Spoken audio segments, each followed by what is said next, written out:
Hockey Aspire to be Deadly acknowledges traditional owners of country throughout Australia and recognises the continuing connections to lands, waters and communities. We pay our respect to Aboriginal and Torres Strait Islander cultures and to the elders both past, present and emerging. Aboriginal and Torres Strait Islander peoples should be aware that this podcast may contain images, videos or names of people who have since passed away. Hello everyone, my name is Jess Fatnowna. I am a proud Aboriginal and Torres Strait woman. My Aboriginal side is from the Mossman and Port Douglas area, and I am from the Guugu tribe. And my Torres Strait side is from Uga Island and Kubun village. And I have here with me today my little sister Lisa. How are you? Hi, I'm good. How are you? I'm good. For those who don't know you, do you want to explain where you're from and what you do? Sure. My name's Lisa Fatnowna. I also am from the tribe of Guugu, also Moa and Kubun village. I'm currently living in Sydney, pursuing my modelling career. I started working at Aspire to be Deadly in 2017 as a school-based traineeship. Yep. And yeah, whenever I come back, I start working again, and yeah. So you said that you started working with the Aspire to be Deadly program in 2017. Yeah. How do you feel about the program expanding to where it is now? It's definitely improved and expanded so much ever since I started. I mean, 2017, I was employed as the Cairns Hockey Development Officer. Mm-hmm. You know, my knowledge of it was quite slim. Yeah. I've just assumed that I was just going to schools and teaching kids how to play hockey during their PE lessons. Yeah. I didn't think much of the program. Mm-hmm. I don't think I was that educated on it. So when I became more involved in the program and was employed to be an Aspire to be Deadly mentor, that's when my knowledge was like sort of up to date now. Yeah. So now it's very, whenever I get asked this question or a similar question, I say that it's very eye-opening, this job, because, you know, it's not just some kids that you're working with at-risk kids that have gone through trauma, and it's very eye-opening, and you've got to be very open-hearted about it and be very supportive and consistent. And that's definitely something that I loved doing. Still love doing that ever since I started working here. So it went from me thinking that I was just teaching kids how to play hockey to having really close relationships with kids that are the same culture as me, Mm-hmm. and being someone that can actually be consistent and present, and them knowing that they've got someone to lean on no matter where I am. Yeah.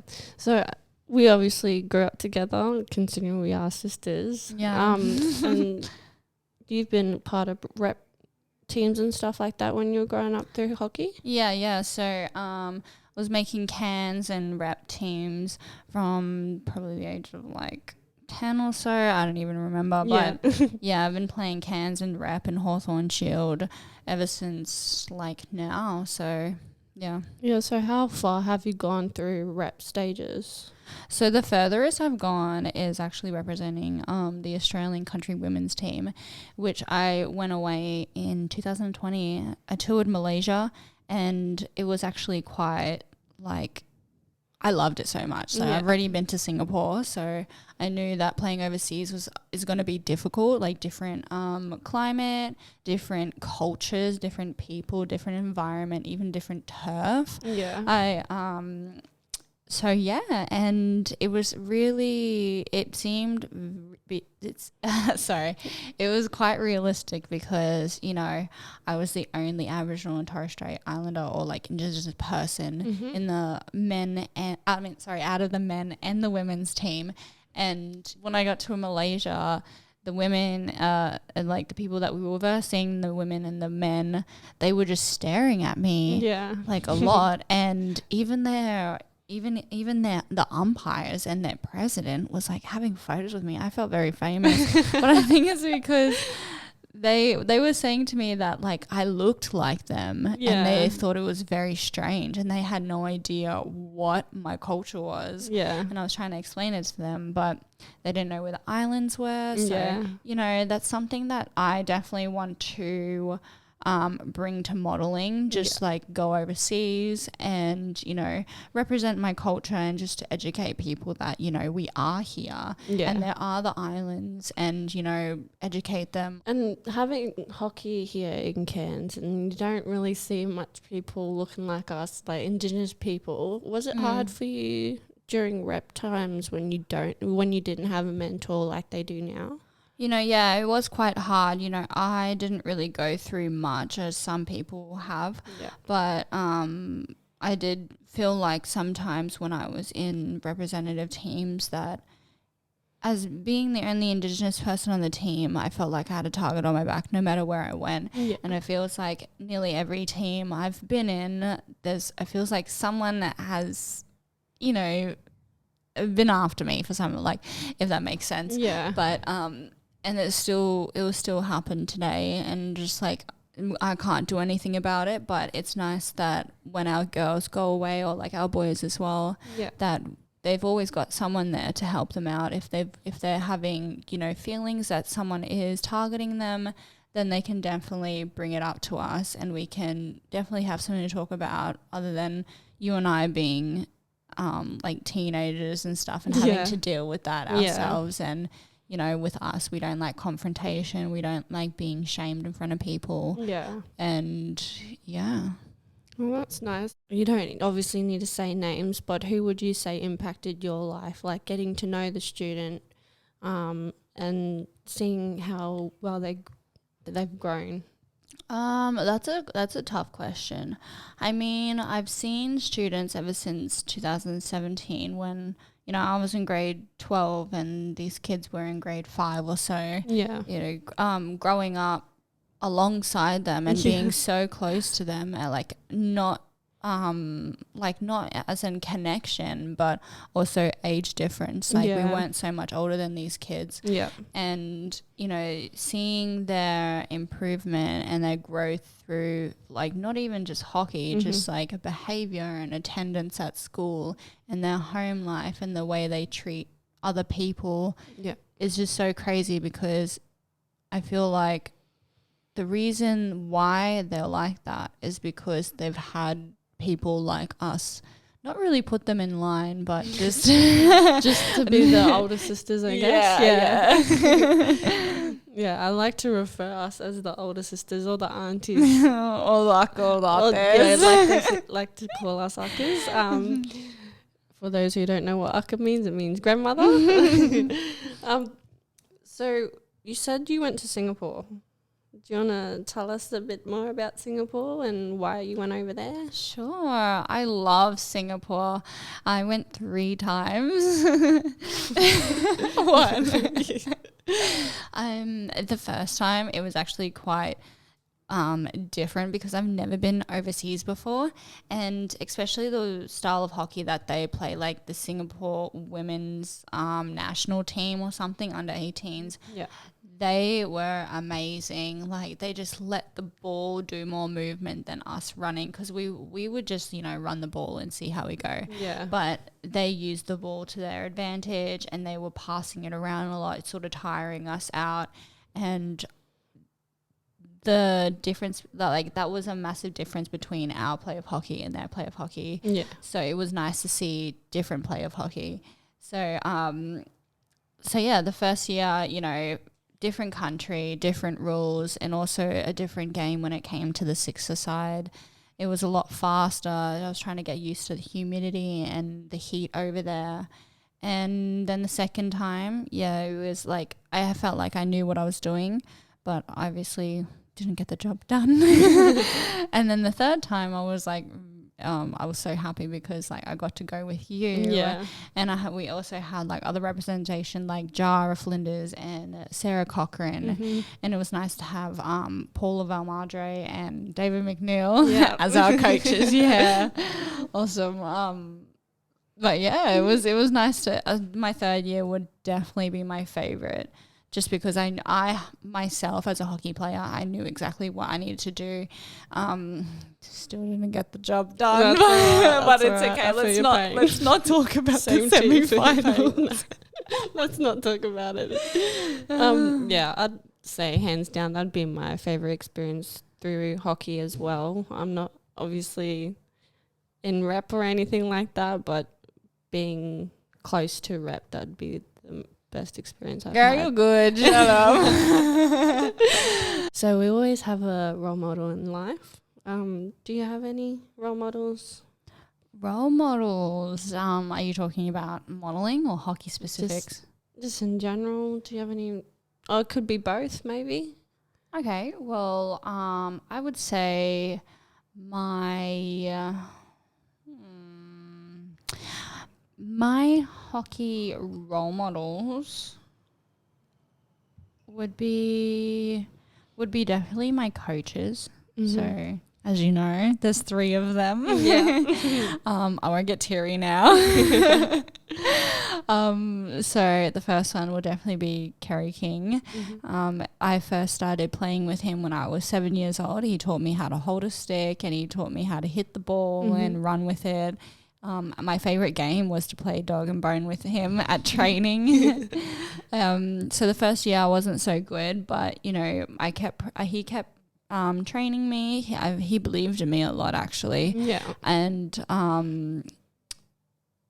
so I was playing with him for quite a while, and then as brothers turned into Taz brothers, I was then allocated to David Long, who's another like a role model to me. He was just, you know, so enthusiastic. Like, he just loves the game of hockey. Yeah. And as much as I do, like, I'm just so invested in hockey. And I just loved winning. You have a good, strong team. And, I got a lot of trophies and medals and goals under our belt. So, anyways, and last but not least would definitely be Mr. David McNeil. You know, it was actually quite crazy that I actually don't remember when I first met David, but I just love his coaching style. You know, nice, like super specific, technical, and very like he's such a strong person, so he's very like articulate about with his words, and he knows what he's saying, definitely, because he's good. I was gonna name what he has, but I forgot what he has. Very qualified. Yeah, in coaching. he's very qualified. Yes. So I was actually quite, you know, it was different going from him coaching me on the field to me actually working with him, and then me working with him and him coaching me on the field. So it's nice. We've got a great relationship, good, strong bond. So, you know, I always visit him nearly every Tuesday morning to have a little chat, little catch up, half an hour catch up. That's awesome. So before you were talking about modelling, yes. So who do you model for, or what do you do in Sydney? So obviously I live in Sydney, doing modelling. I was signed to an agency called IMG Models in 2020. I was actually scouted while I was in Malaysia, which was like really crazy. Oh, wow. I think I was laying down on my bed or something on my day off, and then I got this message request from this random lady, which like I love her to bits, Claire Dickens. Anyways, she found me in Instagram Vortex, and she was just like, she loves my look or something, and I was like, oh my god, like, is this lady legit? Yeah. And I was actually thought she was a scam, but she actually tagged in IMG. Yeah. And I pressed on it, and I was like, holy moly, because I saw all the 2 million followers. Anyways. Yeah. So, you know, we exchanged details, and then she signed me in 2020, and then she asked me to move down or just to check it out in 2021. Yeah. And then I moved down. It was quite overwhelming at first because, you know, a big city, coming from a small town. Not knowing anyone. Not seeing many people like me. Yeah. And not knowing the modelling industry either. So obviously I had to, you know, make friends and meet the managers and just get used to the place, to use their public transport. I was so scared to use their public transport. I was just going to Uber it everywhere, but everyone's like, no, don't Uber, it's too much. Anyways, so yeah, and then I came back after trialing it for a month, and I told Aspire and my family that, I really loved it, and as I was booking jobs, and I loved modelling and the money and blah, blah, blah. So they shipped me back down there, and shipped you or flew you? they flew me back down there. So because you are a model and you're obviously on social media with Instagram and maybe TikTok, I don't know what you're on, but it's a massive impact on today's society. Do you have anything you can let the kids know that can help them with how to be more confident with themselves? Oh, just remembering that, not everything on social media is real or natural. There's a lot of photoshopping. There's some apps that you can buy or download to get rid of blemishes or, shrink your waistline or whatever. Yeah. So just don't compare yourself to people on social media. Just be yourself, be unique, and just don't even worry about what other people say about you, because, in the end, it's you, baby, you. So our students love TikTok, loves Instagram, on the phone all the time when they're coming to our Aspire to be Deadly hub. What are your tips on how to deal with cyberbullying on social media? I definitely say haters will be haters. Yep. Just get rid of them, because bullies and haters, all they want to do is get your attention, get your reaction, and then once they got your reaction, they're going to be so happy about themselves. Yeah. Because that's their aim. They're trying to put you down because you've got something over them, or they're just jealous of you for some reason, and they have nothing better to do. Yeah. So my tips would just be, if you get a message from someone on social media, don't even look at it. Don't even be fazed by it. Just delete it, or you can just block them, or, they're just hating on you for a reason. You should be proud about it. You're obviously doing something good. Yeah. And, I would also like to add, if someone is getting cyberbullied or bullied in person, is to definitely reach out to someone, someone that you can trust, maybe a family member. If not, then the Aspire to be Deadly team would definitely be there for you, trust me, through anything. So you said you were an ambassador of the Aspire to be Deadly program. What do you hope to demonstrate to the kids that look up to you in the program? What would I like to demonstrate? I would like to demonstrate, healthy habits, that includes eating healthy. I like to stay fit for hockey, for whenever I'm playing down there or even up here. I like to run around with the kids, so just showing them that I'm interacting with them through like sport in general, because I love sport, they love sport. I love them, I think they love me. You think? So it's nice to interact with them. So just showing them that, there is someone there for them that will always be there for them, sport or not sport related. So yeah. Well, thank you for having a chat with me. Always a good chat with you, Lisa. Yeah, thank you, sister gal. If you want to follow Lisa on any social media, she does have Instagram, and that is lisa.fatnowna. But thank you again. I really appreciate it. Thank you.